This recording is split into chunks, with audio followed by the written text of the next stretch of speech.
is not what we voted for, but he has awakened a sleeping giant, and the American people are totally engaged more than ever. I mean, I've met so many people that are running office for the very first time. Thank you, President Obama. You know, it's a silver lining in his election. Yes. You know, so this is not about him. He's just the face of it. But this is about socialism, and we don't want it.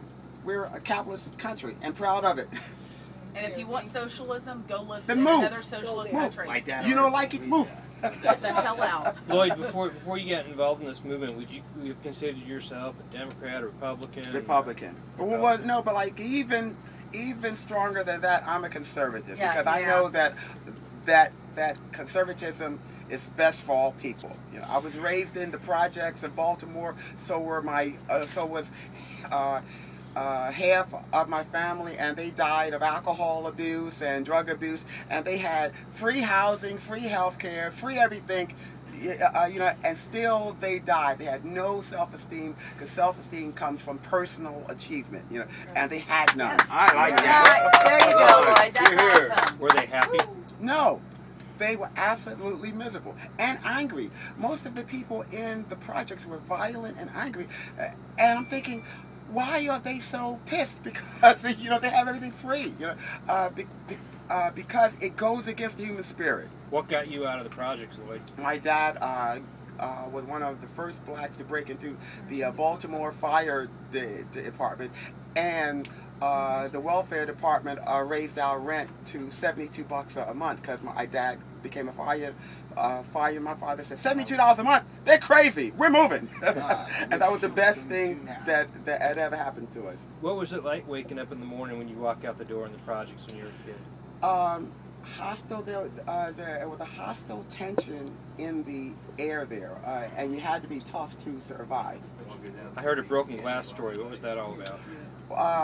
Our apartment was on the 6th floor of the building, and they were always smashing the elevators, and so you had to walk up the stairwells, and the stairwells always had smashed out light bulbs and a wine bottle that smelled of urine, and people got mugged and raped there. And so when I came home from school, I have to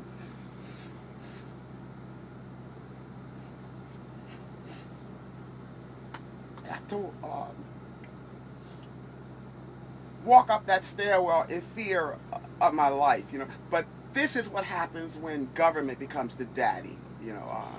There's no dignity there or nothing, you know. And because my father had a job, and because my father was in my home, all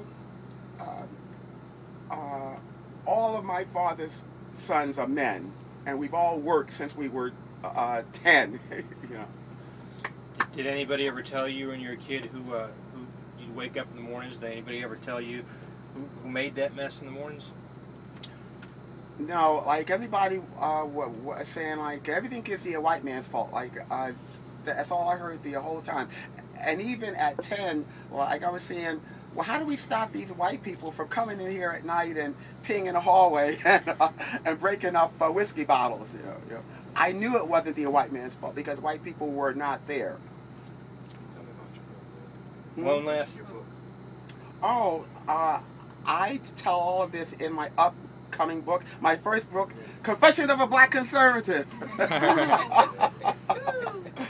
One last thing there, Lloyd. What is your dream for hope and change for this country? That people come together. That's what this tour is all about. I think it's heinous that the Obama administration has played the race card from day one, trying to divide us.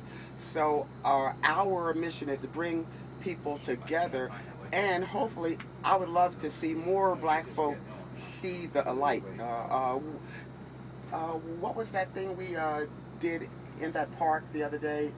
And somebody wrote an article saying that, like, I was the in Birmingham, it was yes, Birmingham, and they said I was the token Uncle Tom, and this was a minstrel show. You know, well, that's, I don't care if people who write that kind of stuff are obviously knuckleheads, but like I would love for us to get past race and for people to start seeing this movement for what this movement really is. It ain't about race, like it's about socialism. Is it unusual for you to take a lot of heat for being a black conservative? Yes, but it doesn't bother me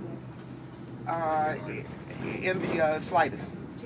How about you guys? Selena, Will, you take much heat for being black conservatives?